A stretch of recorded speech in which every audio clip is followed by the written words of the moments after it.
ایک خوفناک جذباتی اور عبرتناک داستان۔ یہ کہانی آج کے دور کی ہے، مگر اس کی جڑیں ہزاروں سال پرانی ہیں، جب دنیا میں انسانوں سے پہلے جنوت آباد تھے۔ آگ سے بنے طاقتور پوشیدہ۔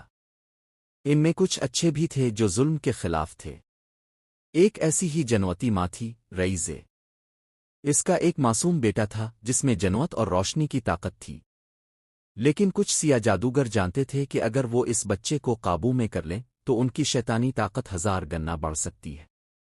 رئیزے نے بیٹے کو چھپایا مگر جادوگر کامیاب ہو گئے۔ انہوں نے اس بچے کو کالے قلعے کے نیچے کی آگ کے کنویں میں قید کر دیا۔ وہاں جادو کی زنجیروں سے باندھ کر اذیت دی جانے لگی۔ رئیزے نے آسمان، زمین، جنوتی سلطنت، ہر دروازہ کھٹکھٹایا۔ ایک دن ایک پرانا جنوت کا سردار سامنے آیا۔ اس نے کہا، تمہارا بیٹا واپس پانے کا ایک ہی راستہ ہے، تمہیں انسانوں کی دنیا میں جا کر ایک نیک دل انسان سے نکاح کرنا ہوگا اور ایک نیا بچہ پیدا کرنا ہوگا جو آدھا جنو اور آدھا انسان ہوگا۔ صرف وہی بچہ تمہارے پہلے بیٹے کو نجات دلا سکتا ہے۔ رئیزے رو دی۔ اس کے لیے پردہ ختم کرنا انسانوں کے درمیان ظاہر ہونا آسان نہ تھا، مگر ماں تھی، بیٹے کے لیے کچھ بھی کرنے کو تیار۔ وہ ایک دن انسانوں کی دنیا میں خاتون کے روپ میں اتری۔ کئی مہینے اس نے صرف ایک نیک انسان کی تلاش کی۔ آخرکار اس کی ملاقات ہوئی ایک تنہا، سادہ مگر دل کے بہت صاف انسان آصر سے۔ آصر غریب تھا مگر انصاف پسند، سچ بولتا تھا، ظلم سے نفرت کرتا تھا۔ لوگ اسے پاگل سمجھتے تھے کیونکہ وہ جھوٹ اور فریب کی دنیا میں سچائی کی بات کرتا تھا۔ رئیزے نے سچ بتا دیا۔ آصر نے اسے قبول کیا۔ دونوں نے نکاح کیا، حلال پاکیزہ۔ تھوڑے عرصے بعد ان کا بیٹا پیدا ہوا، یریز۔ آرس کی پیدائش کے بعد آسمانوں میں ہلچل مچ گئی۔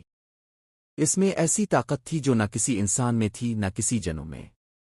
جب وہ 12 سال کا ہوا، اسے خواب آنے لگے، خوفناک، دکھ دینے والے خواب۔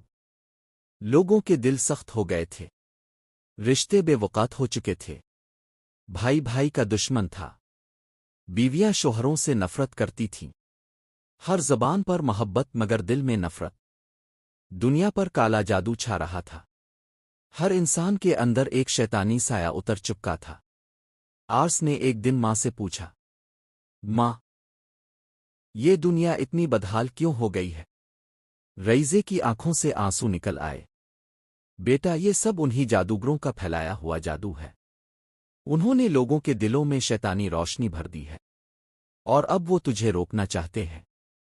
تب آرس نے فیصلہ کیا، اب وقت آ گیا ہے کہ وہ سیاہ جادوگر ختم کیے جائیں۔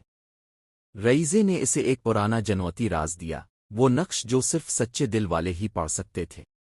آرس نے وہ نقش اپنے خون سے مکمل کیا اور جادوگروں کے قلعے میں داخل ہو گیا۔ جادوگر ہنسے، ایک بچہ ہمیں کیا ختم کرے گا؟ مگر جب آرس نے وہی الفاظ پڑھے جو الہی آگ سے بنے تھے تو قلعہ لرزنے لگا، جگہ جگہ سے چیخیں آنے لگیں، جادوگروں کے چہرے پگھلنے لگے، ان کی جادوئی کتابیں جلنے لگیں، زمین چیخی، آسمان گر جا۔ پھر آخری لمحے آرس نے کہا، یہ دنیا تم جیسے درندوں کی نہیں، یہ ان ماؤں کی ہے جو قربانیاں دیتی ہیں، ان بیٹوں کی ہے جو نیکی کے لیے لڑتے ہیں۔ اور سب جادوگر خاک ہو گئے۔ رئیزے اپنے پہلے بیٹے کو واپس لے آئی مگر اس میں اب صرف روح باقی تھی، جسم دنیا میں نہ رہا۔ آرس نے کہا، ماں، بھائی کی جان تو واپس نہیں آئی، مگر اب یہ دنیا کچھ اور بچوں کی ماں بن سکتی ہے۔ آخری منظر، رئیزے، آصر اور آرس خاموشی سے پہاڑوں کے پیچھے ایک ویران وادی میں جا بستے ہیں۔ کوئی نہیں جانتا کہ وہ کہاں گئے، مگر دنیا میں پھر سے وفا، محبت اور حیا کی کرنیں نظر آنے لگتی ہیں۔